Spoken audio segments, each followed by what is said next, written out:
उत्तर प्रदेश के अयोध्या में एक बच्ची के साथ बलात्कार का मामला उत्तर प्रदेश की विधानसभा में गुंजा। खुद मुख्यमंत्री योगी आदित्यनाथ ने इस मामले पर समाजवादी पार्टी और अयोध्या के मौजूदा सांसद अवधेश प्रसाद को घेरा। मुख्यमंत्री योगी आदित्यनाथ ने कहा कि बलात्कार का आरोपी समाजवादी पार्टी का है। उसने पिछड़ी जाति की एक बच्ची के साथ ये कुकृत्य किया है, लेकिन इस पूरे मामले में अब तक समाजवादी पार्टी ने कोई एक्शन नहीं लिया, जबकि आरोपी सपा सांसद का बेहद ही करीब ही है।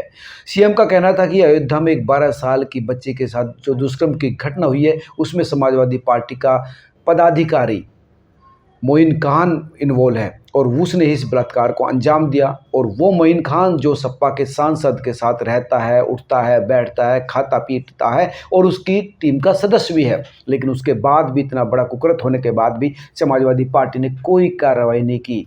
जबकि तब है ये मामला, तब ये अति पिछड़ी जाति से ताल्लुक रखती है बच्ची। एक्शन नहीं लिया गया, लेकिन हम एक्शन ले रहे हैं क्योंकि हम महिलाओं की सुरक्षा में सेंध लगाने वालों को बख्शते नहीं हैं। अब ये समझ लीजिए कि ये पूरा मामला है क्या, और बलात्कार की ये जो घटना अयोध्या के पूरा कलंदर थाने में हुई वो किस तरह से हुई। दरअसल एक बच्ची का जो बलात्कार किया मोइन खान और उसके नौकर राजू खान ने, उसके बलात्कार की एक वीडियो भी बना ली और इस वीडियो के जरिए ही उस बच्ची को लगातार ये लोग ब्लैकमेल करते रहे और लगातार बलात्कार करते रहे। और इस मामले का खुलासा तब हुआ जब ये बच्ची 2 महीने की गर्भवती होगी। पुलिस से जब शिकायत की गई तो पुलिस पर आरोप है कि पहले तो कोई एक्शन नहीं लिया गया, लेकिन जब हिंदुत्ववादी संगठन विश्व हिंदू परिषद, बजरंग दल और निषाद पार्टी के लोगों ने इस पर आक्रोश जताया, हंगामा किया, तो समाजवादी पार्टी के जो भद्रक का नगर अध्यक्ष है मोइन खान के साथ साथ 2 लोगों को गिरफ्तार कर लिया गया। दरअसल ये 12 वर्षीय बच्ची 4 बहनों में सबसे छोटी है और उसके पिता की 2 साल पहले ही मृत्यु हो गई और उसकी माँ ही मजदूरी करके खाने पीने का इंतजाम करती है, बहनें भी मजदूरी करती हैं, यानी बहुत ही गरीब परिवार से ताल्लुक़ रखती है। और जब ये बच्ची मजदूरी करके खेत से लौट रही थी तो रास्ते में राजू खान का नाम का जो एक शख्स था वो मिला। उसने कहा कि बेकरी मालिक जो मोइन खान है उसे बुला रहा है और उसको टोस्ट देना चाहता है। तो ये बच्ची बहकाई में आ गई और उसकी दुकान पर चली गई और उसके बाद मोइन खान ने बलात्कार किया। उसके बाद राजू खान ने उसकी वीडियो बनाई और फिर राजू खान ने भी दुष्कर्म किया और काफ़ी लंबे समय तक दोनों उस वीडियो के जरिए ही ये लगातार गंदा खेल खेलते रहे। और जब 2 महीने की ये बच्ची गर्भवती हो गई तब उसने अपनी माँ को बताया कि उसके पेट में दर्द है और जब डॉक्टर को दिखाया तो बताया कि वो प्रेग्नेंट है। और जब चौकी पर लेकर गए तो दरोगा ने कहा कि आप राजू का नाम लिखवा दीजिए, लेकिन दूसरा मोइन का नाम हटा दीजिए। दरअसल ये जो मामला है ये इसलिए है कि मोइन खान के घर में ही चौकी चलती थी, इस वजह से पुलिस प्रेशर में थी। लेकिन जब प्रेशर बनाया हिंदुत्ववादी संगठनों ने तो ये मामला दर्ज हुआ और फिर खुद योगी आदित्यनाथ, जो आप समझ सकते हैं विधानसभा में जो कह रहे थे कि हम बख्शेंगे नहीं, उन्होंने बख्शा भी नहीं। और उन्होंने ये भी कहा कि आपको भले ही बुलडोजर से डर लगता है, लेकिन ये उनके लिए है जो क्रिमिनल्स होते हैं, निर्दोषों के लिए नहीं है। निर्दोषों के लिए तो हम खड़े हैं, लेकिन जो नौजवानों के भविष्य के साथ, बच्चों के साथ जो है कुकर्म करेगा उस पर बुलडोजर जरूर चलेगा।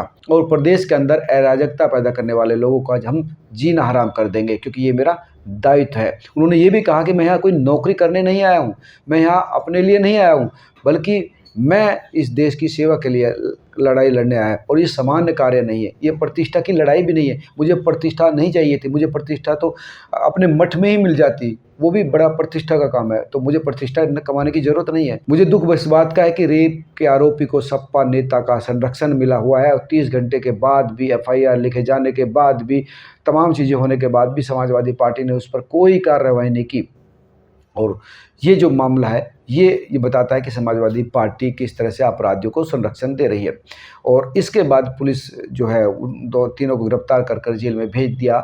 लेकिन अब पीड़िता की माँ भी कह रही है कि जब हम मोइन खान के पास गए थे तो उसने हमें 2000 रुपये दे दिए और ये कहा कि इसकी दवाई करवा लो और इससे सब ठीक हो जाएगा। इस तरह के मामले होते रहते हैं। और जब हमने उनसे ये पूछा कि तुम्हारा नौकर राजू कहाँ है, तो उसका कहना था कि राजू अब मेरे साथ काम नहीं करता। तो पीड़िता की माँ का कहना है कि क्योंकि हम गरीब लोग हैं और हमारी इस स्थिति का फ़ायदा उठाते हुए इस तरह के लोग हमको शोषण करते हैं, हमको डराते हैं, हमारी बच्चियाँ भी सुरक्षित नहीं हैं। और इसी वजह से पुलिस ने भी हमारी सुनवाई नहीं की थी और इसी वजह से हम निराश होकर थाने से वापस आ गए थे।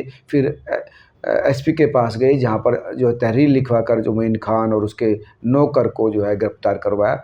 अब बच्ची का परिवार कह रहा है कि हम ये चाहते हैं कि इस मामले पर इनको सख्त से सख्त सज़ा मिले, फांसी मिलनी चाहिए, ताकि आगे कहीं भी किसी भी तरह के इस तरह के अपराध ये किसी के साथ अंजाम ना दे। लेकिन एक बात ये साबित हो गई कि जो ताकतवर लोग हैं वो किस तरह से पुलिस को भी ठेंगे पर रखते हैं। मोइन खान जिसके घर में चौकी चल रही थी, उसके दबाव में जो है बीजेपी की पुलिस भी थी और इसी वजह से उसके खिलाफ कार्रवाई नहीं की। दरअसल मोइन खान की जो है कई प्रॉपर्टी है, मेन रोड पर उसकी एक बेकरी की शॉप है, एक मकान में उसके बैंक संचालित होता है, इसके अलावा कई दुकानें भी है जो उसने किराए पे दे रखी है।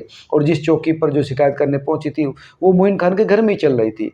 तो इस मामले पर पुलिस जो है प्रेशर में आ गई। हालांकि अयोध्या के जो सीईओ हैं आशुतोष तिवारी का कहना है कि गैंगरेप के मामले जो एफआईआर करके दोनों आरोपियों को गिरफ्तार किया है, उन पर गैंगरेप और पोक्सो की धारा लगाई गई है, यानी काफ़ी तकड़ा एक्शन लिया गया है। और चौकी का ट्रांसफ़र जो दूसरी जगह किया है वो एक सहयोगी है। हालांकि ये पुलिस अधिकारी सफाई दे रहे हैं, लेकिन अगर ये पुलिस चौकी वहाँ ना होती तो इसके खिलाफ तुरंत ही कार्रवाई होनी चाहिए थी। तो दोस्तों, ये था अयोध्या का वो मामला जिसको लेकर उत्तर प्रदेश की विधानसभा में हंगामा मचा। आप इस पूरे मामले पर क्या सोचते हैं, क्या समझते हैं, ज़रूर कमेंट करके बताना।